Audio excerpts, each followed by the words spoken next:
Imaginez un royaume parfait, baigné de lumière divine, où la paix régnait depuis l'éternité. Mais soudain, cette harmonie fut brisée par une rébellion inimaginable, orchestrée par l'un des plus brillants anges. L'histoire de la guerre entre les anges et la chute de Lucifer est bien plus qu'un simple récit. C'est une exploration profonde de l'orgueil, de la justice et du combat éternel entre la lumière et les ténèbres. Que s'est-il réellement passé? Quels enseignements pouvons-nous tirer de cette bataille cosmique? Plongez avec nous dans ce récit captivant où la perfection céleste a été mise à l'épreuve comme jamais auparavant. Avant de commencer, si cette histoire vous passionne, pensez à aimer cette vidéo et à vous abonner pour ne rien manquer de nos explorations spirituelles et philosophiques. Et surtout, restez avec nous jusqu'à la fin. Nous avons une question pour vous, destinée à susciter un débat enrichissant dans les commentaires. Lucifer, le porteur de lumière, était l'un des plus grands archanges. Son éclat surpassait celui de tous les autres anges, illuminant les cieux d'une clarté incomparable. Sa beauté et sa sagesse étaient sans égale, et son rôle dans le royaume céleste était central. Il se tenait près du trône divin, portant des responsabilités majeures et jouissant d'une confiance totale de son Créateur. Les cieux résonnaient de sa voix, qui, lors des chants d'adoration, inspirait révérence et émerveillement. Mais sous cette perfection apparente, une faille subtile commença à émerger. Lucifer, dans son cœur, ressentit une admiration démesurée pour sa propre grandeur. « Pourquoi devrais-je seulement servir ?» pensa-t-il. « Ne suis-je pas digne d'être égal à Dieu, moi qui suis si brillant et si puissant ?» Ce questionnement, d'abord silencieux, s'enracina profondément dans son âme, nourrissant un orgueil qui allait le consumer. Lucifer ne tarda pas à partager ses pensées avec les autres anges. Il utilisait des mots envoûtants, leur promettant un avenir où ils ne seraient plus des serviteurs, mais des souverains. « Pourquoi adorer quand vous pouvez être adorés ?» leur disait-il. Ces idées séduisantes firent écho chez certains anges, qui commencèrent à douter de leur rôle et à envisager un autre destin. Le murmure de la rébellion grandissait dans les coins les plus reculés des cieux. Ce qui avait commencé comme une simple pensée devint un mouvement organisé. Lucifer rassembla une armée d'anges convaincus par sa vision. Il les galvanisait avec des discours exaltés, leur peignant un avenir où ils régneraient aux côtés du porteur de lumière. Ses promesses étaient enivrantes: liberté, puissance, gloire, tout cela en défiant le Créateur lui-même. Pourtant, Lucifer savait que ce qu'il entreprenait était dangereux. Il avait conscience de la puissance infinie de Dieu, mais son ambition aveugle surpassait toute prudence. Il était persuadé que sa propre lumière, renforcée par celle de ses partisans, suffirait à renverser l'ordre céleste. Son plan était clair: provoquer une guerre qui bouleverserait les cieux et lui ouvrirait les portes du trône divin. Les préparatifs de Lucifer atteignirent leur apogée. Son armée d'anges déchus était immense, chacun doté de dons uniques, mais désormais corrompus par le doute et l'orgueil. Les cieux, autrefois si paisibles, étaient emplis d'une tension palpable. Les murmures de rébellion n'étaient plus discrets, ils devenaient un rugissement croissant qui menaçait de tout engloutir. C'est dans ce contexte d'effervescence que l'éclat céleste fut assombri pour la première fois. Dieu, dans sa sagesse infinie, permit à la rébellion de se manifester pleinement avant d'intervenir. Car, dans cette guerre, il y avait une leçon universelle à enseigner. La lumière divine, même défiée, ne peut jamais être éteinte. Ainsi, le destin de Lucifer et de ses partisans était scellé, mais la bataille restait à venir. La guerre ne pouvait pas être évitée. Les cieux, habituellement remplis d'harmonie et de paix, furent témoins d'un affrontement sans précédent. D'un côté, Lucifer et ses partisans, des anges brillants mais consumés par leur propre ambition.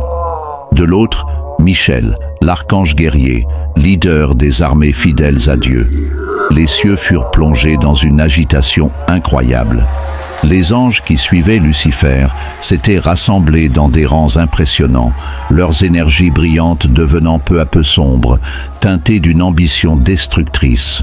Michel, de son côté, réunit les anges restés fidèles.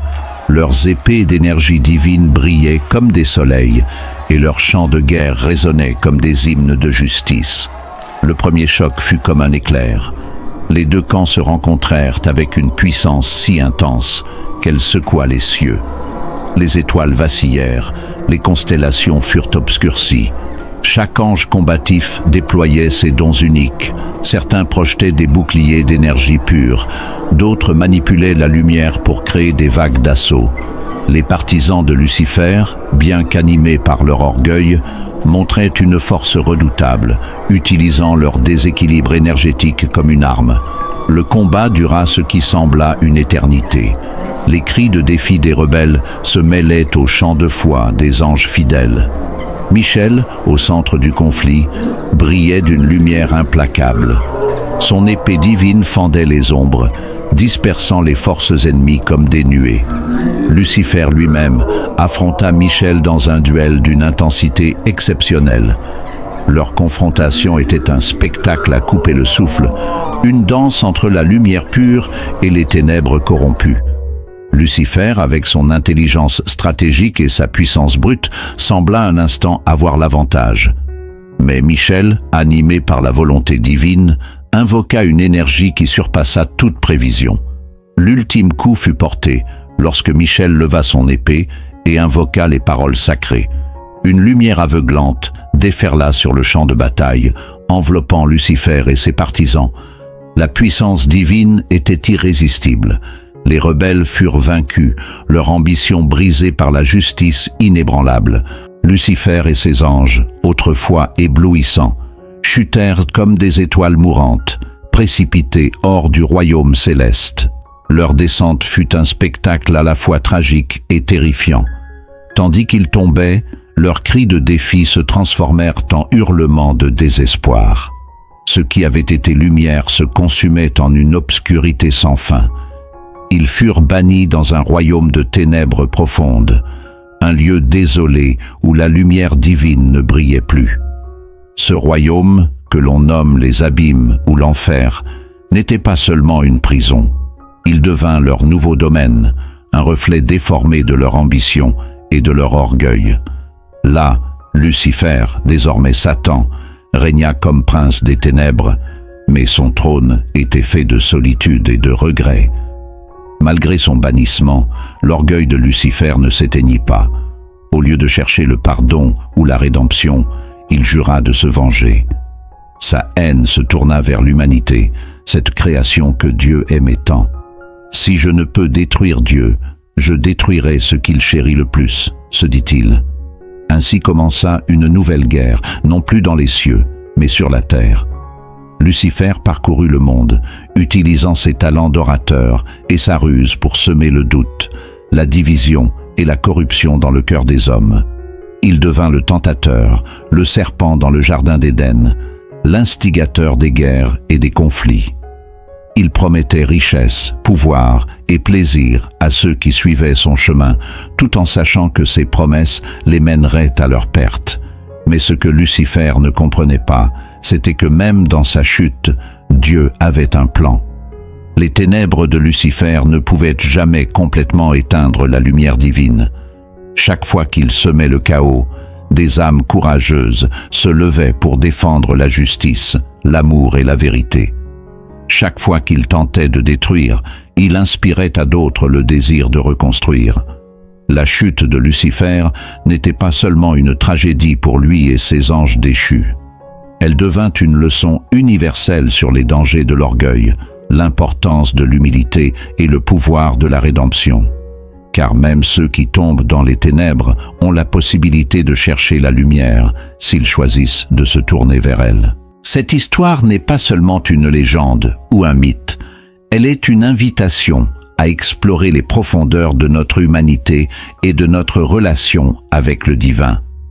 Chaque détail de la rébellion de Lucifer reflète une lutte universelle, celle entre le libre arbitre et l'ordre divin. Lucifer représente l'archétype de l'orgueil. Son désir d'indépendance, bien que légitime, fut empoisonné par une ambition démesurée. Cela nous enseigne que l'individualité n'est pas mauvaise en soi, mais qu'elle doit être équilibrée par l'humilité et la reconnaissance d'un ordre supérieur. Le destin de Lucifer nous rappelle que même les plus grands peuvent tomber si leur ego dépasse leur sagesse. Michel, de son côté, est l'incarnation de la fidélité et de la justice. En menant les armées célestes, il montre que la véritable force ne réside pas seulement dans la puissance, mais dans l'alignement avec des valeurs plus grandes que soi. Son triomphe sur Lucifer nous enseigne que la lumière triomphe toujours des ténèbres, mais que ce triomphe exige courage et dévotion. Pour nous, mortels, cette guerre céleste est une métaphore de nos propres luttes intérieures. Chaque jour, nous faisons face à des choix entre la lumière et les ténèbres, entre l'orgueil et l'humilité, entre la vérité et l'illusion. Ce récit est un rappel puissant que, même dans nos moments les plus sombres, la lumière reste accessible à ceux qui la cherchent. Enfin, l'histoire de Lucifer met en lumière le concept de rédemption.